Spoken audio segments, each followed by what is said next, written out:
Hello and welcome to another session by One Reviews, where we review variety products for diligent buyers who like to take the most informed decision while making a purchase. Today's product is Firefox Colorado full suspension mountain bike. This is a leisure cross-country bike, and as you can see, it has both rear suspension as well as front suspension. Now, I'll be talking about the individual component as we go along. If you're new to the world of MTB, then you might have already felt that buying an MTB is just like buying a laptop for a non-tech savvy person. There are far too many options and configurations out there, and it can be a daunting task to make sense of. When it comes to MTB, there are two types of people, either who know too much or those who know too little. And as a part of this review, we are trying to bridge that gap as well. At a bird eye view, you can plan to choose based on any two of these three parameters of the MTB, namely budget, weight, and quality. So if the bike is light and cheap, then it may not be durable, or if it's strong and within your budget, you may have to compromise on weight. And lastly, if it is strong and light, then it will come with an obvious premium cost. Coming to Firefox Colorado, from purely aesthetics point of view, this bike has got some cool looks and is a head turner for sure in its class. The alloy frame stands out with its lustrous finish. The cylindrical to broad form factor of tube oblique, also known as down tube, and the curved amalgamation of top tube with tube de selle, aka C-tube, gives an edge to frame design. The branding and model logo run across the frame seamlessly. The tail suspension is an immediate attention grabber, while dual disc brakes also contribute to the overall appeal of the bike. Now let's explore the bike. The frame set comes in two sizes, 17.5 inches and 19.5 inches like this one. It's made of lightweight aluminum alloy, making the curve weight of bike a tad over 15 kg. The front suspension fork are SR Suntour M3020 model, which provides a basic 63 mm travel and is an entry-level front suspension, and possibly one of the reasons the bike has no stunts sticker pasted on front fork, frame stop tube, and handlebar. Firefox website says it's 63 mm travel fork, but the serial information on the fork implies it is 75 mm, which is a good thing. More travel the merrier. Rear suspension has a linkage-driven single pivot design and comes with a German Keinshock 261 suspender made of steel with a 750 pound specification. The single pivot design keeps the rear suspension always activated, providing comfortable ride over small and medium bumps while maintaining contact over rough terrain. Now, comparatively, hardtail bikes are lighter, at times cheaper, and require less maintenance and are faster uphill. Full suspension bikes like Colorado provide better negotiation on tricky terrain. They are more comfortable at the expense of being slower uphill and additional pound or so to the overall weight. Like most full suspension bikes, Firefox Colorado is not immune to rear wheel bob. Pedal feedback is noticeable in lower gear with high cadence, especially while riding uphill. Speaking of cadence, one should ensure that pedaling speed or cadence is always on the higher side of 70 rpm. This ensures better blood circulation and engages legs' larger muscle groups, reduces knee injury and improves strength. Not to mention it keeps you in the right gear as well. Moving on to explore the processor of the bike, that is the 21 gear setup. It consists of Shimano EF51 shifters, 7 speed in right and 3 speed in left. They are thumb triggered for moving up to bigger cogs and index triggered for moving down to smaller cogs. Front derailleur is Shimano Tourney TX50. Rear derailleur is Shimano Acera M360, which is higher version than Altus M310 mentioned on the Firefox website. The difference is trifling, but then no complaints for a higher version than one specified. For Shimano, the real difference starts showing in models upwards of Shimano Alivio. Here is a descending hierarchy of Shimano group sets for mountain bikes. There is no reason to be startled with this range of options, as one can't really go wrong with out-of-the-box Shimano or SRAM shifters or derailleurs nowadays, unless you are trying to assemble your own bike without proper research. The overall performance of shifter and derailleur are however governed by a combination of factors, including quality and routing of cables, sound lubrication, and overall setup alignment of triggers and derailleurs. You need to learn the art of adjusting cables and derailleurs. All leading OEMs have detailed DIY instructions for that perfect alignment. Regularly fine-tuning cables and shifters will not only keep the gear tick like clockwork but also enhance their overall lifespan.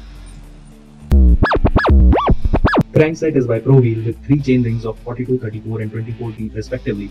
It's made of alloy and is attached to frame via VP DC73 sealed cartridge bottom bracket, which means no worries of dust or water spoiling your bracket bearings.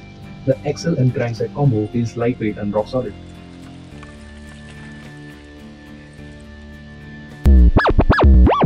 The freewheel is Shimano TZ31 14 to 34 teeth 7-speed cassette. The 34 teeth Mega Range sprocket is a delight on extreme climbs. Mega Range makes it possible to paddle up on extreme angles. While in top gear, you can ride at 50 km an hour with a cadence of about 150 rpm. Here's a comparison of maximum to minimum transmission ratio. Just to demonstrate that, I've set it up in the lowest gear and I'll put a mark over here so that you can see the kind of transmission we get. So we'll do one rotation of the front paddle and we'll see how many revolutions we get in the back. So there goes. There's one. As you can see, what we get is 3/4 of a revolution in the lowest gear. Now we'll see what kind of transmission we have in the topmost gear. So let me just shift the gears. Right now we are in the topmost gear. We'll do one revolution of the front paddle and see how many revolutions we get on the front tire. Let's keep a close eye on the marker. That's 1. That's 2. That's 3. So as you can see, we get 3 complete revolutions on the topmost gear. Moving on to pedals, which are by Velgo with alloy platform. They provide a good grip on soft shoes and feel reliable while going downhill with maximum cadence. But hard soles will not provide confident grip on these alloy pedals. Alloy handlebar is by Zoom, 640 mm in length, 30 mm rise, attached to a stem by a threadless BP steel headset. It gives good control on rough terrain and enables sharp turns pretty easily. Front and rear disc brakes are by Tektro Novella with Shimano EF51 levers. These brakes don't have a good online reputation, with number of reviews mentioning squeaking sound problem.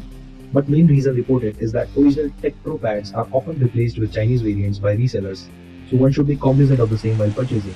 We found Tektro Novella disc brakes to be very consistent and reliable with 2-finger operation for maximum brake power transmission. Squeaking typically starts when the brake pads get contaminated. The only foolproof solution for this is to take the brake pads out, clean it with a degreaser and torch them. Yes, you heard it right. This burns the excess oil and fixes the squeaking problem like nothing else. Extra care should be taken in handling the pads, as even natural body oil from your hand can induce squeaking in disc brakes. The wheels sport Hondo 36 Sport double wall alloy rims with generic quick release option in both front and rear wheels. Double wall rims are much more durable than single wall rims and definitely worth that extra ounce. The 26 by 2.1 inches Kenda Cartridge tires have multiple tie bars from knob to knob for casing strength and square knobs with a split paddle design. They are relatively soft, which provides good traction on both mud and tarmac. They are the loudest component in bike at high speed and make humming sound on flat roads, which some people naturally like. A 650B wheel size variant is much desired in this model, if not a 29er. A larger tire makes for a faster, more stable bike on trails and a better fit for people with physical height upwards of 6 feet. A 26-inch wheelbase, Colorado is very responsive to sharp encounter and is likely to be a better fit for people under 6 feet 2 inches. Beginners often mistake saddles to unisex, but they are not. MTB saddles are designed more for performance and less for comfort. The default saddle on Colorado is suitable for male anatomy and is surprisingly comfortable after few rides. Nonetheless, a gel cushioned seat or tracks are recommended for regular use with comfort. Avoid flat gel pads and go for contoured gel pads for protecting your jewels. The seat post is also made of alloy and has an adjustment of up to 350mm. With a quick release knob, it provides ample adjustment for riders with height ranging from 5 feet to 6 feet 2. The saddle height is one of the first things which needs to be adjusted to get the right fit.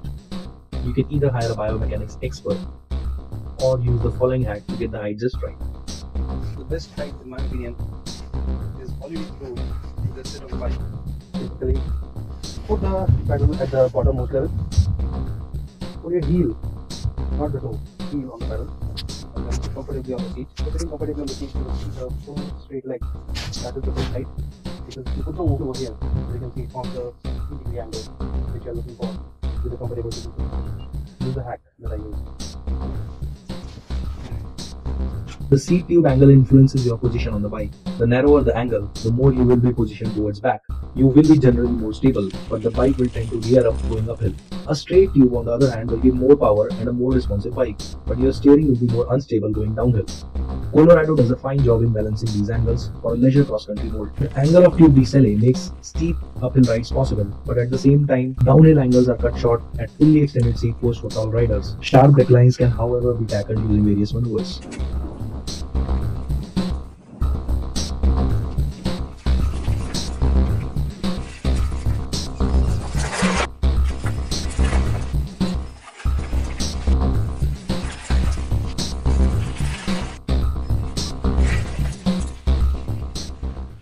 We took the bike on various surfaces and terrain, starting with unusual city outskirt roads.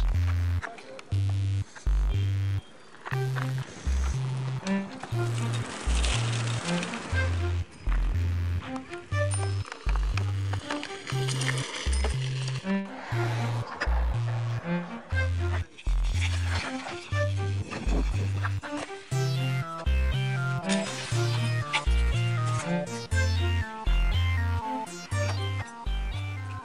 then took it to busy city traffic with uneven gradient.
Lastly, we rode the bike on a trail which led to most trying surface anyone is likely to find in the city, and we found it to be a cakewalk on Firefox, Colorado.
Now from price point of view, the MRP of this product is 24,170.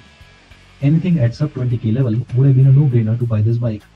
Nonetheless, if you are looking for a full suspension dual disc brake cross-country mountain bike, Firefox Colorado is a great buy, and a cheaper full suspension bike is likely to be what is colloquially known as a BSO, or bike shaped object.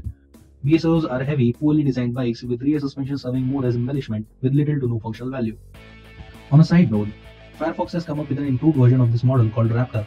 The specifications are almost same, while the rear suspension has been redesigned, which is likely to reduce the rear wheel bob and improve suspension travel on larger bumps. The handlebar has been lengthened by 20mm, which will further enhance the overall control. To conclude, compared to the things we spend most money on, like cars, mobile phones, travel, etc., a bike is a great buy and worth investing in. If you buy a good bike, you'll be more inclined to ride it, have fun and stay fit. Speaking of fit, you can have the best bike in the world, but if it doesn't fit, it's likely to become a fixture in your garage. So make sure you get the fit right. But one thing you should always remember is no matter what you ride, the rider is by far the most important factor in the performance of your bike. Hope this was informative for mountain biking in general and Firefox Colorado in particular.